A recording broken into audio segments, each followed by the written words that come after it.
పరిశీలించాం. అగ్నిముఖావై దేవా, శరీరంలో ఏదైనా ఒక శక్తి కావాల్సి వస్తే ఒక ఔషధాన్ని ఒక ఆహారాన్ని ఎక్కడ పెట్టాం? కాలి కింద పెట్టి కూర్చుంటే దానికి శక్తి ఎక్కేది కదా, ముఖంలో పెట్టాలి, అంటే నోట్లో పెట్టుకోవాలి, మృంగాలి, ఎక్కడలో వెళ్ళాలి, అప్పుడు అది విభాగం చేసి పంపిస్తుంది అన్నమాట. లోపలహం వైశ్వానరో భూత్వా ప్రాణినాం దేహమాశ్రిత ప్రాణాపాతమాలిక ప్రజామ్యం చతుర్విధం పచామి అంటాడు. పచామి వండుతున్నాను అంటాడు. నువ్వు పచ్చిగా చేస్తావు కదా, వండే తిన్నావు కదా, ఇంకా వంటలు పెట్టి వల్లేక అని అనుకోవచ్చు. ఈ వంటకం కాదు, తినడానికి వండుకున్నావు, ఆయన లోపల పంపించడానికి వండుకుంటున్నాడు. అందుకే లోపల కూడా గతరాత్రి ఉంది. మీరు పొద్దు దగ్గర చేయబడి చూస్తే తెలుస్తుంది, వేడి కనిపిస్తుంది. అంతరం నిరంతరం అనింధన మేధమాని, అనింధనమే ఏధమాని, ఏధమని నింధనమే లేదండి. ఆ దీపాలు వెలుగుతూనే ఉంటుంది. బాగా వెళ్ళండి, ఇది యోగశాస్త్రం. లోపల దీపం వెలుగుతుంది, లోపల దీపం వెళ్ళాలంటే ఏం చేయాలండి? 5 వేయాలి. నెయ్యో లేకపోతే నూనె పెట్రోల్ వేయాలి, అది బుద్ధి చెందడానికి మండించేదో ఒక ఇంట్లో వేయాలి. కట్టెలు వేస్తే పోయి పడుతుంది. ఇప్పుడు అట్లా గ్రహంలో కట్టేస్తే మొత్తం సదరేస్తే లోపల దీపం వెలుగుతుంది అంటున్నావు కదా, దానికి ఏంటి వ్యవహారం అంటే? దాంట్లో ఇడా పింగళ అనేటువంటి 2 నాడులు ఉన్నాయి. కమ్మని చూడండి, 2 తోలుదిద్దులు పెట్టిలా ఇలా అంటూ ఉంటాడా? అంటూ ఉంటే అక్కడ ఏమవుతుంది? వృద్ధి అవుతుంది. దీపం అక్కడ వెలుగుతుంది కదా, కొలిమి పెరుగుతుంది కదా. అదే మొదట్లా ఇలా ఇలా అంటాడు, ఏది తోలుదిద్దులు ఇంకా ఉండేవి ఇప్పుడు లేవు. అంటే అది దీపం పెరుగుతుంది, అక్కడ కొలిమి పెరుగుతుంది, దాంట్లో పని చేసుకుంటాడు, అయిపోతుంది. అట్లాగే లోపల కూడా ఈ ఇడా పింగళ నాడు ఏదైతే ఉన్నదో ఈ 2 తోలుదిద్దుల నుంచి లోపలికి మనం ఇలా తీసి వెలిసి తీసి వేసి ఈ ఊపిరి తీస్తూ ఉంటే ఈ గాలి లోపల ఉండేటువంటి దీపాన్ని వృద్ధి చేస్తాం, తగ్గిస్తాం, వృద్ధి చేస్తాం, తగ్గిస్తాం, వృద్ధి చేస్తాం. ఇది ఎప్పుడైతే ఆగిపోయిందో దీపం ఆగిపోయింది. అప్పటిదాకా శివం శివం శివం శివం శివం శివం దీపం ఆగిపోయాక ఇంకేముంది చెప్పేది? పుట్టుకుంటే స్నానం చేయాలి. ఎన్ని నియమాలు వచ్చేస్తాయో ఒక నుంచి చూడండి. అప్పటిదాకా ఉన్నదంతా ఏమైపోయింది? ఎంత కష్టం వచ్చి పడిపోయింది. కొన్ని నియమాలు గుర్తుపెట్టుకోండి. ఎవరైనా కష్టంలో ఉంటే బాగా వినాలి అందరూ, ఆడవాళ్ళు మగవాళ్ళు. నియమాలే కాదంటలేదు, కానీ అలాంటి అవసరం వచ్చినప్పుడు తప్పకుండా వెళ్ళి వాళ్ళ అవసరం తీర్చాలి. ఎందుకంటే వాడు దుఃఖంలో ఉంటారు, ఏదో ఇబ్బంది ఉంటుంది ఇంట్లో. ఆర్థిక అప్పటికప్పుడు ఎవరు వస్తుందో తెలిసి మృత్యు చెప్పారు కదా, నన్ను చెప్తారు కూడా. యమస్య కరుణానాస్తి ధర్మస్య పరితాపతి అని చెప్పినప్పుడు క్షణం చిత్తం క్షణం విత్తం క్షణం జీవితమావయో యమస్య కరుణానాస్తి ధర్మస్య పరితాపతి అని చెప్పాడు. రేపు చేస్తాము, ఇప్పుడు కూడా వాయిదా వేగినది. కాబట్టి ఏమని ఎందుకు చెప్తున్నారు? క్షణం చిత్తం క్షణం విత్తం. ఈ బుద్ధి కూడా ఇప్పుడున్నది ఎలా ఉంటుంది? విత్తం డబ్బు కూడా, ఐశ్వర్యం కూడా. ఆయన పేరు మొట్టమొదట చెంచలాయే నమః పాదో పూజయామి, అమ్మవారి మొట్టమొదటి పాదాల నమస్కారం పెట్టి చెంచలాయే నమః చాచి అవి తోడుండవు. కాబట్టి మొట్టమొదటి చెప్పింది అన్నమాట జనం చిత్తం క్షణం, జనం జీవితం ఆవయో. జీవితం కూడా ఇప్పుడు ఎలా ఉన్నా రేపు ఎలా ఉంటామో తెలియదు, అది పరిస్థితి. కాబట్టి ఏం చేయాలి? యమస్య కరుణానాస్తి. ఆ యముడున్నాడే వాడి పేరు యమ. యమ అంటే యమో నియంగా, ధర్మానికి ప్రతిరూపం. యమ ధర్మరాజు ఉన్నాడు. మామూలుగా దేవతలందరూ కూడా మామూలుగా ఉంటే యముడు మాత్రం పరిగెడుతూ ఉంటాడు అని చెప్పారు. ఆయన మృత్యుర్భావతి పంచమ ఇది అని చెప్పారు. మృత్యు భావతి భీషాస్మాద్వారపవదే భీగోదేతి సూర్యః భీషాస్మాదగ్నిశ్చేంద్రశ్చ మృత్యుర్భావతి పంచమ ఇది అని చెప్పారు కదా ఉపనిషత్తులు. దివ్యమైనటువంటి శక్తి కలిగినటువంటి పరమేశ్వరుడు అన్నమాట. ఆయనకి భయపడి పాదపవదే గాలి వీస్తుంది. సూర్య తపది సూర్యుడు వేస్తున్నాడు. మృత్యు పరిగెడుతుంది అన్నారు. ఎక్కడి ఒక్కెక్కువండి ఉచ్చుకుపోవాలి మిగతా దెబ్బలంటే కూడా ఉచ్చు ఒక్కెక్కువ ఇంకోటి ఉంటాడు ఇలా అందరినీ సమన్వయం చేసుకోవాలి కదా కాబట్టి ప్రయత్నాలు తప్పదు కానీ సమయపాలన చాలా గొప్పగా ఉంటుంది సూర్యుడు ఎలా ఉంటాడో మృత్యు కూడా అలాగే ఉంటుంది ఇక్కడ సూర్యోపాసన కూడా మీరు చేశారు సూర్య ఎంత గొప్ప విషయం అండి ఎలా లేస్తే మరి సూర్యోదయం కాకపోతే దుర్దయం కింద లెక్క పూర్వం పొద్దు చూసి ఫోన్ చేసేవాళ్ళు కదా పొద్దు కనపడేగా ఫోన్ చేసేవాళ్ళు కదా దాంట్లో సైంటిఫిక్ గా కూడా గొప్ప ధర్మం ఉందండి సూర్యోదయం అయ్యి సూర్యకాంతి వస్తే తప్ప ఆగలు అలా వేసి ఉన్నారు కాబట్టి గౌరవం చేస్తే సూర్యుడు సంబంధం లేకపోతే అన్నింటిలో వస్తుంది కాబట్టి ఏ రోజు సూర్యోదయం కావాలనుకోవాలి పంచమే శిరంచమే సుషాచమే సుధిరంచమే సుషా సుషా అంటే మంచి సుష్ఠు ఉషోదయం కావాలి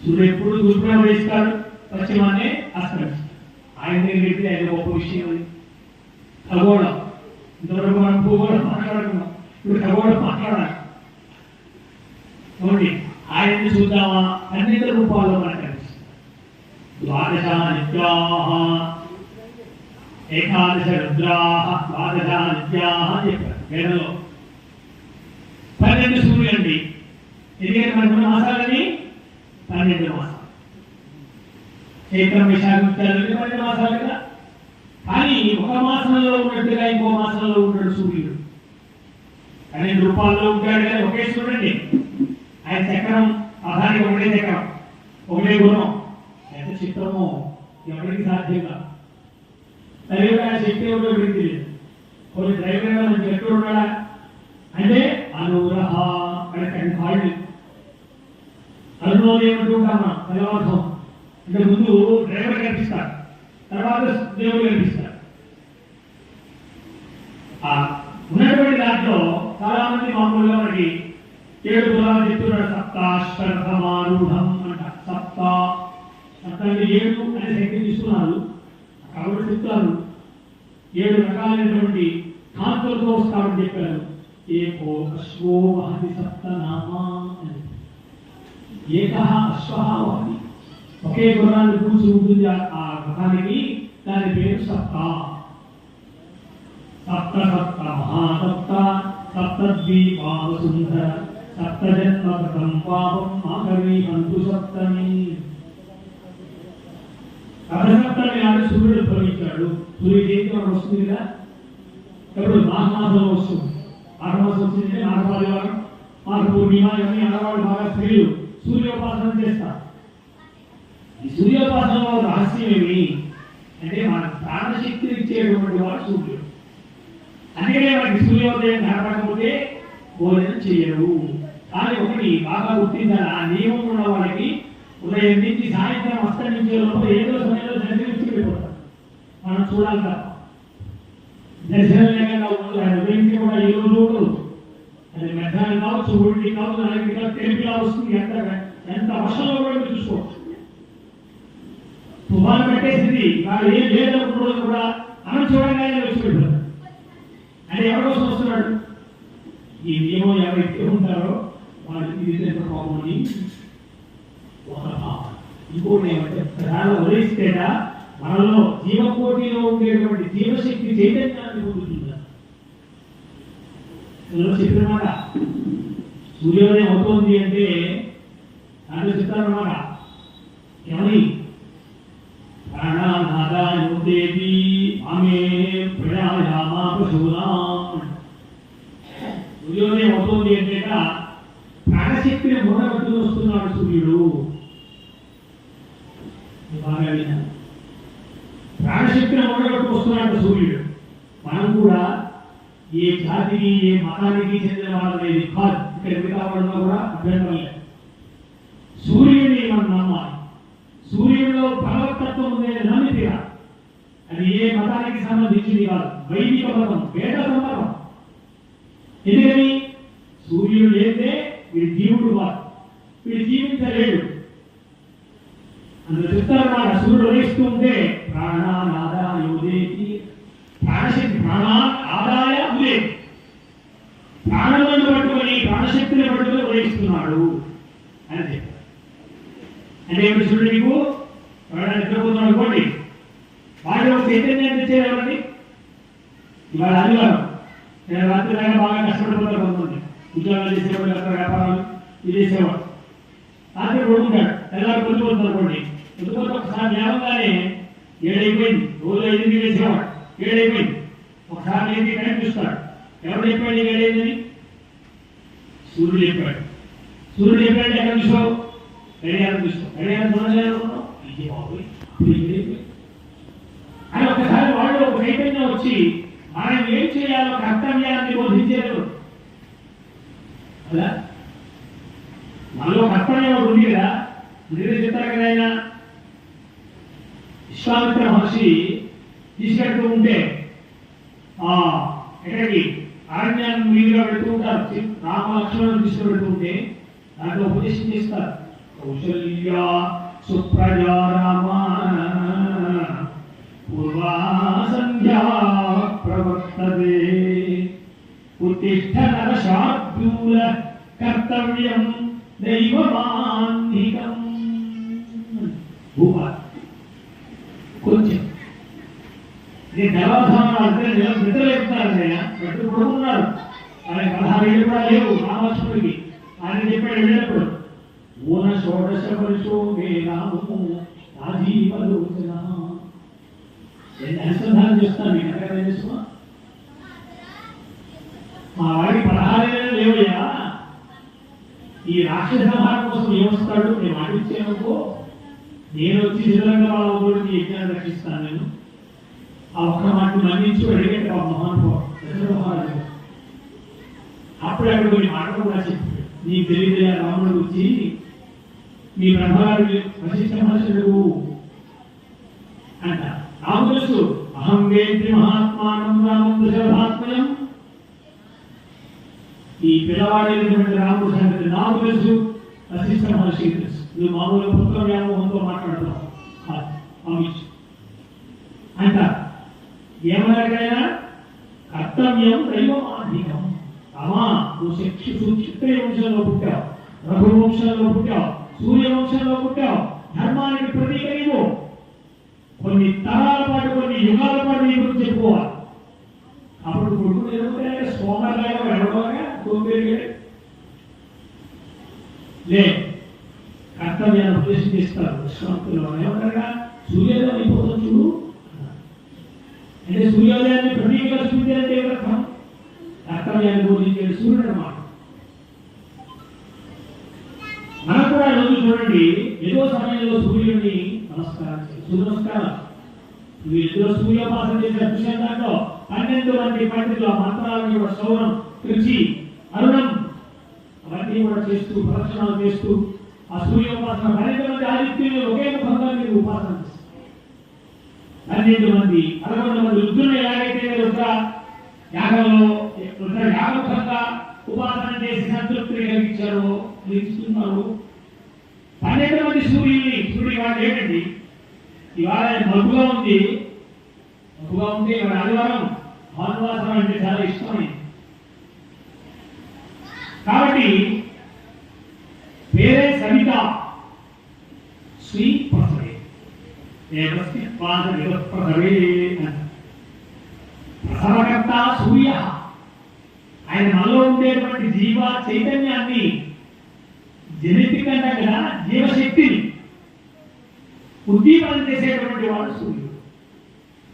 ఇంకో మాట కూడా చెప్తారు, ఎలాగైతే ప్రాణశక్తిని పట్టుకొస్తున్నాడో, పైకి వదిలిస్తున్నాడో, అలాగే వెళ్ళిపోయేటప్పుడు కూడా ప్రాణానాద ఆమె ప్రయామ పశూనామామ ప్రాణానాదాయాస్తంగా అసౌయ ఆపూర్యతి సర్వేషాం భూతానాం ప్రాణై ఆపూర్యతి. ప్రాణముల ఆపూర్యతి, ఆసనంతా పూరయతి. ప్రాణాయామం చేస్తే సూర్యనాడి చంద్రనాడి సూర్యచంద్రులు ఎక్కడో అంతరిక్షంలో లేరు, ఉన్నారు.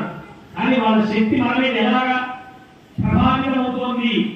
ఈ సూర్యచంద్రనాడు ద్వారా అవుతుంది.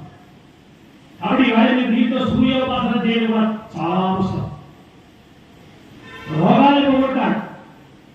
సూర్యుడి ప్రత్యేకమైనటువంటి విషయం ఏంటంటే రోగములను అపహరించేవాడు ఒక అపహరించడం ఏమిటి? తీసి పడేస్తాడు చేస్తూ. ఆయన ఇక్కడ విషయం కాదు. కోడాకు పెడితేనో కాబట్టి అసెంబ్లీ పెడితేనో మనకు తెలుస్తుంది. మన గుళ్ళు ఎలాగైతే రుద్రాభిషేకం చేస్తామో ఆ సూర్యాలయంలో సూర్యోపాసన చేస్తారు. టికెట్ కడుతుంది దానికోసం బ్రాహ్మణుడు చక్క ఆ సూర్యోపాసన చేసి నమస్కారాలు చేసి చేస్తారు. ఆయన రక్తవర్ణ ఎర్రగా ఉంటాడు. ఇతని సూర్యవయ్య రుద్రుడే. దోషావాదిత్య పరమభూజ రుద్రో దేవత. రుద్రయాగం చేసి ఆదిత్య 12వ రుద్రుడు 11వ రుద్రుడు ఎవరైతే ఉన్నారో ఆయన సూర్యుడే. ఆదిత్యాత్మక శ్రీరుద్ర. 11వ రుద్రుడు సూర్యుడండి, ఆదిత్యాత్మకుడు. ఎందుకని 12 రూపాలలో ఉన్నటువంటి మొత్తం సృష్టి అంతని కూడా ఉద్దీపనం చేస్తూ ఉంటాడు.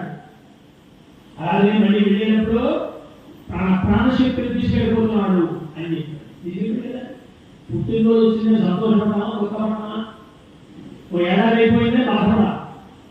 గ్యాస్ బండ్లో సిలిండర్లో గ్యాస్ అయిపోతుందండి. ఏంటి పరిస్థితి? నేను బయలు ఇస్తే జాగ్రత్తగా వాడుకోవాలి. అలాగే మనకి కూడా ప్రాణాయామం చేస్తే ఎక్కువ కాలం పట్టుకుతారు అనే మాట అర్థమైంది. ప్రాణాయామం చేస్తే ప్రాణాలు ఆయుమ్య బాగా సాధిస్తుంటారు. భగవాన్ తీసేస్తే గ్యాస్ బాగా వృధా చేస్తే మన అయిపోయినట్టుగా స్త్రీ బాగా గ్యాస్ వాడుతూ ఉంటారు. అది వృధా చేస్తే అవుతుంది, నెలసే బాగా చేస్తే అదే జాగ్రత్తగా వాడు ఉంటే నెల 10 వస్తుంది. జాగ్రత్త పెరిగితే లేదా వృధా లేకుండా ఉంటే దాన్ని మనం పోలికగా తీసుకుంటే మనకంటూ పరమేశ్వరుడు వాయుగ్రాయం ఇచ్చాడు. నువ్వు ఇన్ని పంటలు సెలెక్ట్ మనకి అనుకుందాం. ఇన్ని శ్వాసలు ఇచ్చాడు. ఇన్ని శ్వాసలు ఇస్తే ఆ శ్వాసలు మనం ఏం చేస్తున్నాం? దాచుకుంటున్నాం. ప్రాణాయామం చేయడం వల్ల ఏమవుతుందంటే ప్రాణశక్తి వీడి చేతిలో ఉంది, మెల్లగా వస్తూ వెళుతూ ఉంటుంది అన్నమాట. అందుకని ఎప్పుడు ఆయాసపడకూడదని చెప్తుంది శాస్త్రం. ఆవేదన బట్టి ఆయాసం వస్తుంది, ఆయాసం వస్తే దుఃఖం వస్తుంది, దుఃఖం వస్తే ఆయుర్దాయం కలుగుతుంది. దీనివల్ల ఈ ఆయాసం వల్ల ఏమవుతుంది? గబగబా పీచేస్తాడు. దానివల్ల అదే ప్రాణాయామం చేస్తే ఇంకా చిరకాలం ప్రతిగా వాళ్ళు ఆయుర్దాయాన్ని పెంచుకున్నారండి. అంటే ఎలా పెరిగిందంటే కష్టంలో వేసుకొని ప్రాణాయామం చేస్తాం. ముక్కు పట్టుకోండి అంటే కరెంట్ చేతిలో పట్టుకోవాలి, కుడి చేతిలో పట్టుకోవాలి, మళ్ళీ ప్రభావం చెప్పాలి. ముక్కు పట్టుకోవాలి అంటుంటారు. ముక్కు పట్టుకోవడం అంటే చెప్పదు. అందుకే పూర్వం నుంచి కూడా మనకి ఏదో కొత్త సమయం కూర్చోవడం, ప్రాణాయామం చేయడం, భగవంతుడి ధ్యానం తగ్గిపోతుంది. ఇవాళ గుళ్ళో వస్తాం, దర్శనం చేసుకుంటాం, ఒక క్షణకాలం అక్కడ కూర్చోమంటుంది శాస్త్రం. ఆ కూర్చొని ఈ చీర పెట్టుకుందాం, ఈ నగ తెలియజేయించో, ఈ గొప్పలు పెట్టుకోకూడదు. వాళ్ళు కూడా అక్కడ కాదు సమయం అని గుడికి వచ్చి ఈ మాటలే కాదు, ఉత్తిధ్యాన విభవే అంటారు. ఒక వైభవ రూపమైనటువంటి మూర్తిని మనం లోపలిగా స్వామి చూసాం. ఎంత అదే మూర్తి ఒకసారి కళాకాల చూసి కళ్ళు చూసుకుంటే అదే మూర్తి కనబడుతుంది. ఇదే మూర్తి బయటకు వచ్చి కూర్చున్న తర్వాత క్షణకాలం ధ్యానం చెప్పారు. చాలా కూర్చొని లేవడం అనే విషయంలో అంతరం ఏంటి? ఏ దేవతాలయంలోకి వెళ్ళవో ఆ దేవత మంత్రాన్ని లేక నామాన్ని స్మరించాలి. ఆ మూర్తిని కళలో ధ్యానం చేసుకోవాలి. అప్పుడు ఏమవుతుందన్నమాట? మనస్సు ప్రశాంతం. గుడికి వస్తే ప్రశాంతత వచ్చిందండి. కొన్ని చోట్ల అందరూ వెళ్ళి అక్కడ వేస్తూ ఉంటే హుండీలో వాళ్ళ పెట్టుకెళ్ళి వాళ్ళు ఇస్తారంటే వాళ్ళు స్నానం మామూలు ఇస్తున్నారు. ఇది కాదు మనం చేయవలసిన పని. అది తెలుసుకుంటూ ఉండాలి. కాబట్టి మన గుడి ఇక్కడ గ్రామస్తులందరికీ చెప్తున్నాం, మీరు ఏదైనా దానం చేయాలనుకుంటే, దైవ కైంకర్యం చేయాలనుకుంటే మన గుడిలో చేయండి. దేశంలో చాలా మంది దాంట్లో పెద్దలు అందించేవాడు గుడి. మన గుడి విడిచిపెట్టి వెళ్ళకూడదు. ఇప్పుడు ఆ దేశంలో కూడా 11 ఏళ్ళు యాగం చేశారు అంటే వాళ్ళు ఎవరు కూడా అహమస్తున్నారు అనుకోలేదు. నేనే చేస్తున్నాను ఎవరు అనుకోలేదు. నేను చేస్తున్నాను నా సేవ. నాదిగా ప్రదర్శించాడు దేవుడు, ఇంతవరకు అవకాశం ఇచ్చాడు, నేను చేస్తున్నాను అని 10 మందిని కలుపుకొని ఒక విధి విధానాలు పెట్టుకుని ఎంతో మందికి అవకాశం కల్పించి మనందరూ ఈవేళ కూడా మన ఊరు వెళ్తే ఎంత అందంగా జరిగిందో అనే పేరు కాదు ఇక్కడ. ఈశ్వరానుగ్రహాన్ని పొందేమనే సంతృప్తిని వాళ్ళకిచ్చి ఈ ఊళ్ళో లేకపోతే మీరు కూడా ఏదైనా సంకల్పిస్తే ఈ ఇచ్చినటువంటి దాఖలు పెట్టుకున్నాడు వాళ్ళందరూ కూడా గుర్తుపెట్టుకోవాలి. కుటుంబం మన ఊరు విడిచిపెట్టి ఇంకో చోట చేయాల్సిన పని లేదు. ముందు మనం మన ఇల్లు చక్కబెట్టుకోవాలి. మన ఇల్లు కూడా నీకు ఆడిపోతుంటే దాంట్లో చూడలేదు మనది ఎక్కడో అక్కడ జోలికి తీసుకెళ్ళి దాంట్లో వేసారంటే పండికాను. ఈ దీపాన్ని రక్షించే ముందు ఈ ఇల్లు చక్కబెట్టుకో, తర్వాత పక్కన వాడికి ఇస్తుంది. అట్లా కూడా మనము చేసేటువంటి ప్రతి క్రియ కూడా ఈశ్వరార్పణంగానే మనం చేయాలి. ఆ విధంగా యాగంలో మనం చేసినటువంటి సూర్యోపాసన ఏదైతే ఉందో ఆయన అంతరిక్షంలో ఉన్నప్పటికీ కూడా ఈ కింద ప్రతి జీవకోటి మీద కూడా ఆయన యొక్క దృష్టి ఉంటుంది, శక్తి ఉంటుంది, కిరణం ఉంటుంది. ఇది చూసుకోండి, ఈ లైట్ ఉంది కదా, ఇది కాంతిస్తోంది, పైన సూర్యుడు కాంతిస్తున్నాడు, ఇది ఇక్కడే ఉంది, సూర్యుడు ఎక్కడో ఉన్నాడు, సూర్యమండలం చాలా దూరంలో ఉంది, చంద్రమండలం, నక్షత్ర మండలం, ధ్రువమండలం ఇవన్నీ దాడి పెడితే సూర్యమండలం. ఒకదానికి లక్షల కోట్ల మైళ్ళలో నా లెక్క. అంత దూరంలో ఉన్నా కూడా సూర్యుడు ఉదయించేటప్పటికీ భూమండలం అంతా కూడా వెళ్తూ వచ్చేస్తున్న ఒక్కసారిగా మహాతమస్సులందరినీ కూడా దూరం చేసేస్తాడు. ఆయన ఎగుతున్నాడు అని వర్ణిస్తారు కూడా. ఆదిత్య హృదయం చూడాలి, ఎంత ఉపదేశం చేశారు రామచంద్రమూర్తి మహర్షి, అగస్త్య మహర్షి సూర్యుని గురించి ఉపదేశం చేశారండి. మనకి మంత్రాలేం రావండి, రోజు బ్రహ్మదేవులైన బాధపడలే. ఆ ఆదిత్య హృదయం పారాయణ చేసిన అసలు ఆదిత్య హృదయం దాని పేరు. అంటే సూర్య సంబంధమైనటువంటి ఈ మంత్రశక్తి అనేది కూడా దాంట్లో నిబిడీకృతం చేశారు మహర్షి. రాముడికి ఉపదేశం చేశారు. రాముడికి అస్త్రశస్త్రాలు ఇచ్చినటువంటి విశ్వామిత్రుడు ఉన్నాడు కదా, అలాంటి మహర్షి కూడా అగస్త్యుడు మరి ఈ యుద్ధంలో జయించడానికి అస్త్రశస్త్రాలు ఇచ్చేసిగా ఉపదేశం చేసేసి కదా. అంటే ఎవరి ప్రయత్నం వాడు చేయాలి. మంత్రశక్తిని కూడా మాట మనమే వేసుకోవాలి. రోగం తగ్గాలంటే డాక్టర్ గారు వేసుకుంటే మనకు కలగదు, డాక్టర్ గారికి తెలుసుకున్నా మనకి కలగదు, మనకి తెలుసుకున్నా కలగదు. వైద్య శాస్త్రం తెలిసిన కదా, వైద్య శాస్త్రంలో చెప్పిన ఔషధ సేవలను చేస్తారు. అట్లా ఇక్కడ కూడా మహర్షి ఉపదేశం చేశారు ఆదిత్య హృదయాన్ని. దాంట్లో అద్భుతమైనటువంటి మంత్రశక్తి.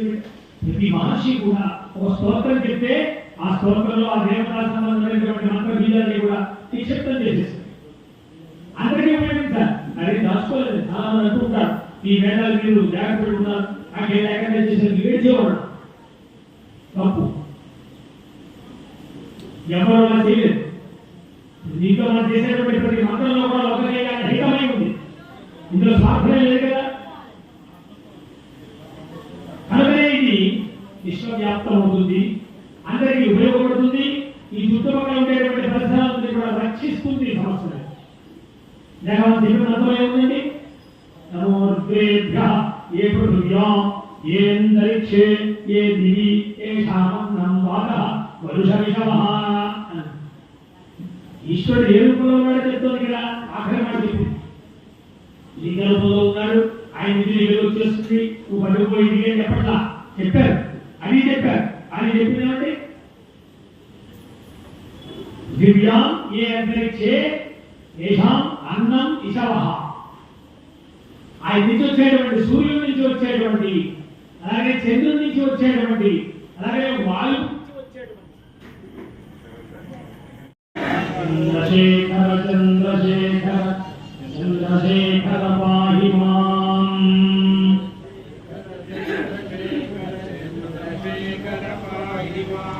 చంద్రశేఖర చంద్రశేఖర చంద్రశేఖర రక్ష మాం.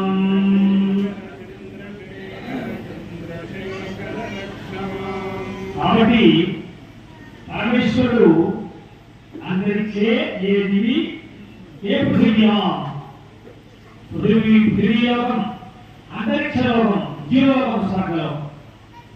ఈ మూడింటిలో ఉన్నాడు. ఎలా ఉన్నాడు? అన్నం ఇషవ పాక. ఏం కావాలంటే సుఖంగా ఉండాలంటే ఆరోగ్యం కావాలి. ఆరోగ్యం ఆకలి వచ్చే ఆరోగ్యం కోసం లోకంలో రెండు ఉగ్రమైనటువంటి కారణాలు కనిపిస్తున్నాయి. అశనయా పిపాసే హవా ఉగ్రం వచః. అశనయా పిపాసయ, ఆకలి దప్పిక, ఇవి ఉగ్రవాక్కులంటుంది వేదం.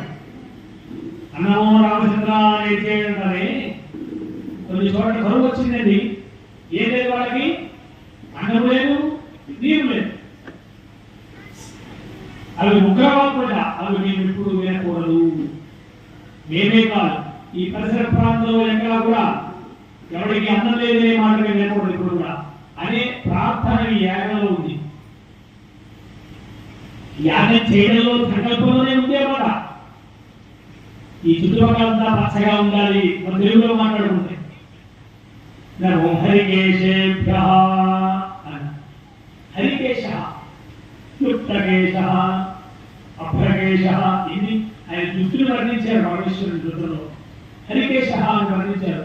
పచ్చని జుట్టు గలవాడు అన్నారు. పచ్చగా ఉంటాడు, జుట్టు నరగా ఉంటుంది, తెల్లబడుతుంది తప్ప ఎవరైనా రంగులు వేస్తే ఎర్రగా ఉంటుంది. అది మళ్ళీ వికృతం. అది పచ్చగా ఉంది రుద్రుడికి.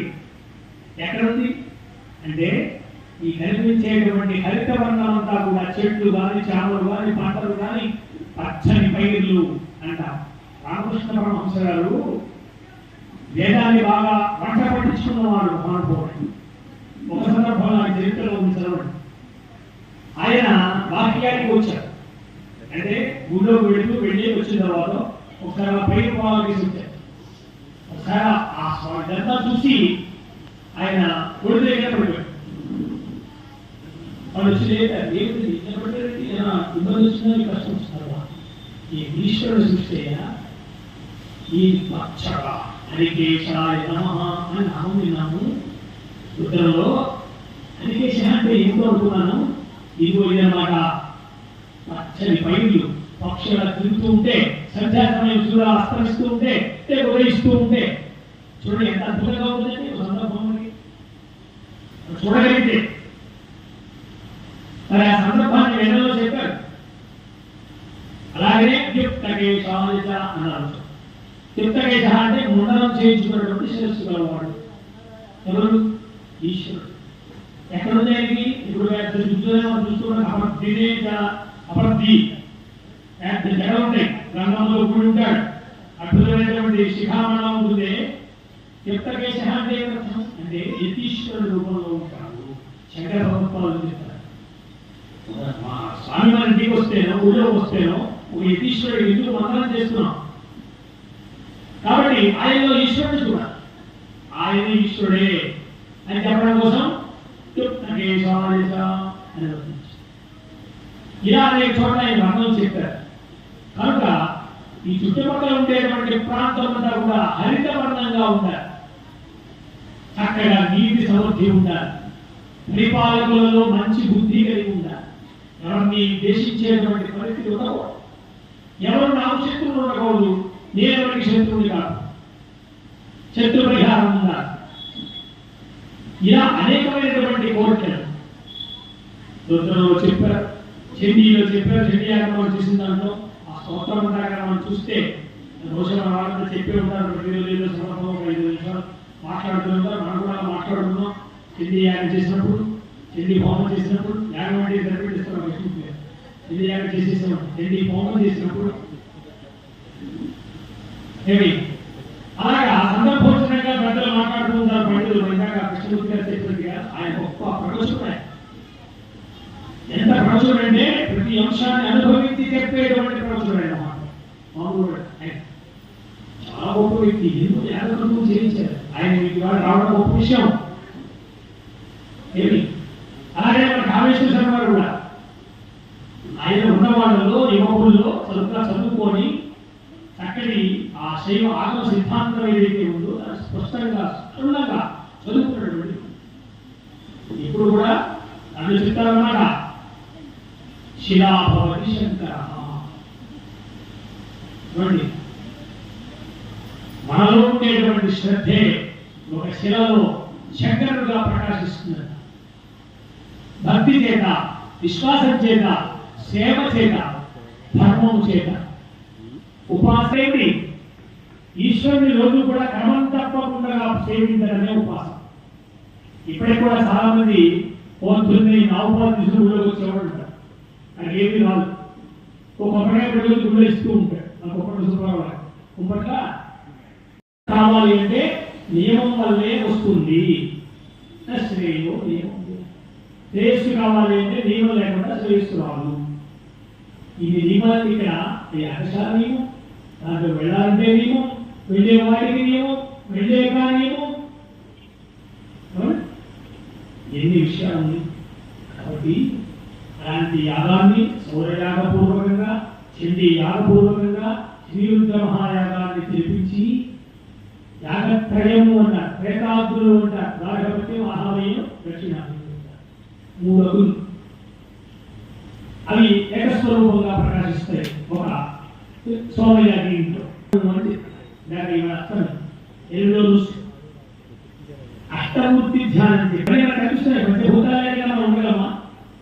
సూర్యుడు లేకుండా ఉండగలమా? సూర్యాంతర్గతమైనటువంటి శక్తి ఎప్పుడు ఉద్దీపనం చేస్తూ ఉంటుంది. చంద్రాంతర్గతమైనటువంటి శక్తి ఆహ్లాదాన్ని ఇవ్వడమే కాదు, అమృతత్వాన్ని ఇస్తుంది. బీజంలో తెల్లనేమి ద్రవం వస్తుంది, ధాన్యాలు చూడండి ఎక్కడి నుంచి వచ్చింది? అది పాలులాగా ఉంటుంది, పొట్ట వస్తుంది అంట. అది ఘనీకృతం అయింది. ఘనీకృతం చేసిన వారు ఆయనేమో దాని మీద పాలు పోస్తాడు, ఈయనేమో వచ్చి దాన్ని ఘనీకృతం చేస్తాడు. ధాన్యం పండింది, సిద్ధమైంది. మనం పట్టుకొచ్చాం ఇంట్లోకి, దాన్ని దేనికి దాడించుకున్నాం, దాన్ని పక్వం చేసాం. దేనితోటి? అగ్నితోటి. అగ్ని అయితే బ్రహ్మ ఎక్కడ ఉందండి? ఏదైతే మేము కుక్కర్ పెట్టామండి, గుమ్మలో పెట్టాం, అయిపోయింది, ఎండలో అయిపోయిందండి. ఎండ వద్దండి మీ గుమ్మ, ఎండగా అయిందేగా. అంటే వేడి ఉండాలి, వేడి అగ్నిది. ఆయన ఎప్పుడు కూడా అలా మండుతూనే ఉంటాడు.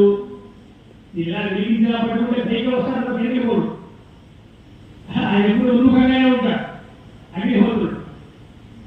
కాబట్టి అలాంటి అగ్ని ఉపాసనము, అగ్ని ముఖముగా అగ్నిలో ఉంచినటువంటి అగ్నవు ప్రాస్తాహుతి సమ్యకు ఆదిత్యముపతిష్టతే ఆదిత్యా జాయతే వృష్టి వృష్టేరన్నం తతఃప్రయాః అన్నాద్భవంతి భూతాని. ఇదే శ్లోకం. అన్నాద్భవంతి భూతాని పర్జన్యానన్న సంభవః యజ్ఞాద్భవతి పర్జన్యః యజ్ఞః కర్మ సముద్భవః. ఒకదానికి ఒక లింక్ అన్నమాట. అన్నాద్భవంతి భూతాని, అన్నం నుంచి ప్రాణులు పుడుతున్నాయి. పర్జన్యానన్న సంభవః, అన్నం ఎక్కడి నుంచి వస్తుంది? పర్జన్యుని వల్ల, అంటే వర్షం వల్ల. పర్జన్యుడు ఎక్కడి నుంచి వస్తున్నాడు? యజ్ఞాద్భవతి పర్జన్య, యజ్ఞం నుంచి పర్జన్యుడు వస్తున్నాడు.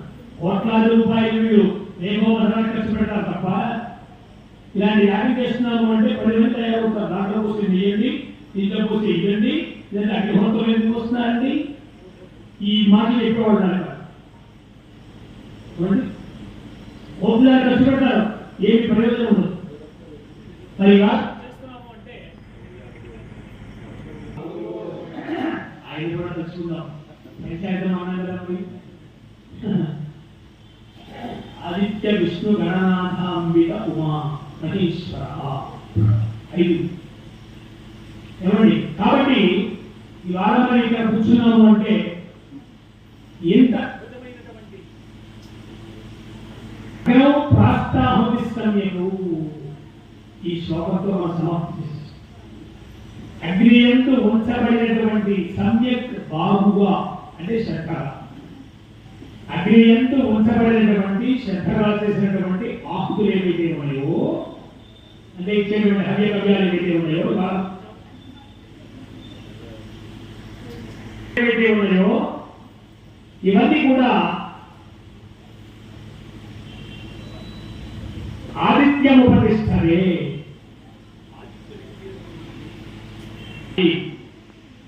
అంటే సూర్యమండలానికి వెళ్ళిపోతున్నాయి. దానివల్ల ఏంటి ప్రయోజనము? జాయతే వృష్టి.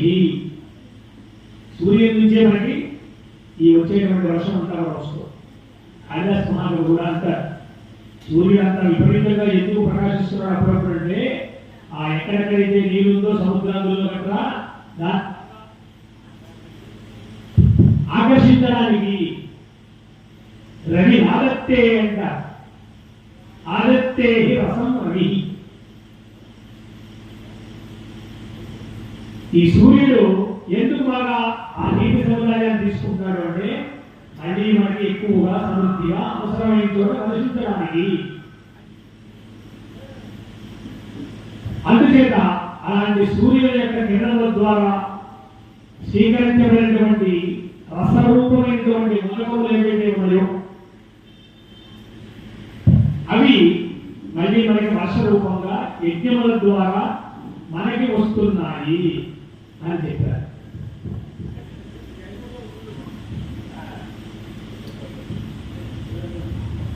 అంటే అలాంటి దివ్యమైనటువంటి శక్తి సూర్యుల్లో మనకు ఉంది. ఈ చేసేటువంటి హోమాల ద్వారా వచ్చేటువంటి ధూమం హవిర్గంధ అంటారు. ఆ హవిస్సు హోమవుతూ ఉంటే ఒక దివ్యమైనటువంటి ఒక గంధం వాసన వస్తుంది, సువాసన అనగా హోమే. అందులో వేసేటువంటి పురోడాశములు లేక పాయసములు ఇంకా ఇతర ద్రవ్యాలు ప్రధానంగా ఔని, అలాగే సమిధలు అంటూ చెప్పారన్నమాట.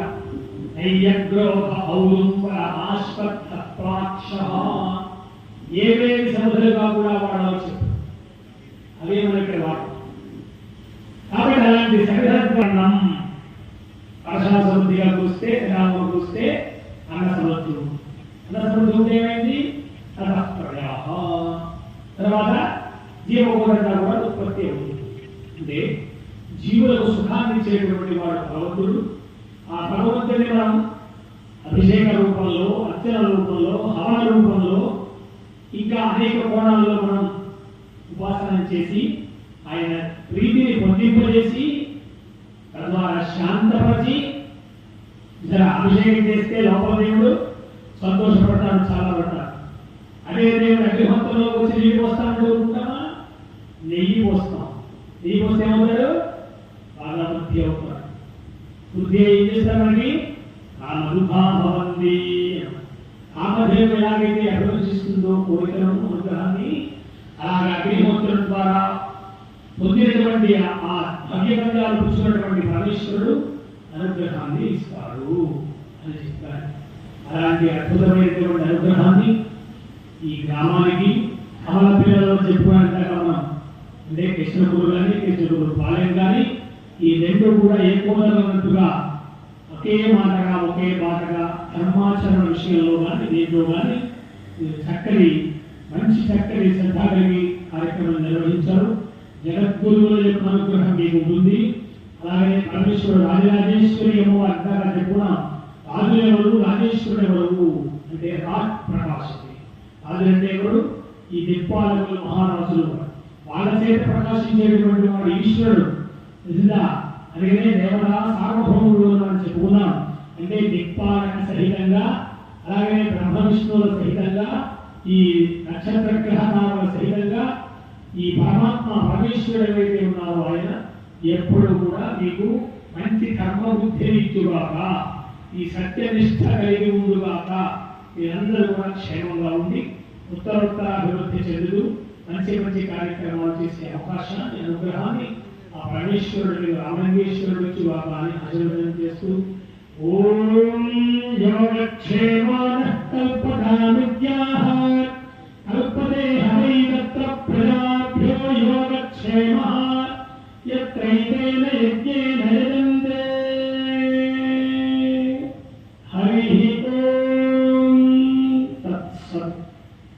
కార్యక్రమాన్ని సమాప్తి చేసుకుంటూ ఒక 2 నిమిషాలు అమ్మవారిని వచ్చి కార్య సమాప్తిని చేయవచ్చు. జరుగుతున్నటువంటి కార్యక్రమం వస్తున్నారు, చూస్తున్నారు.